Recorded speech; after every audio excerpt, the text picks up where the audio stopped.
আসসালামু আলাইকুম। আমি আজকে এখন ভৈরব ব্রিজের উপরে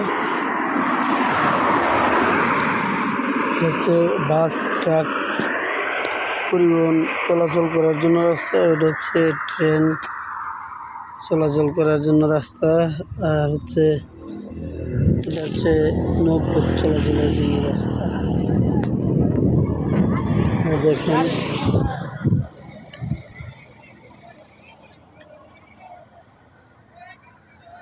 বিকেলবেলা এখানে আরো অনেক লোকজন থাকে, বা এখানে পরিবেশটা আরো ভালো থাকে, সুন্দর থাকে, অনেক জনকোলাহল থাকে মানুষের। এখানে হচ্ছে বন্দর, এখানে মাল লোড আনলোড করা হয়। এই যেখানে দেখা যাচ্ছে ওটা হচ্ছে বন্দর।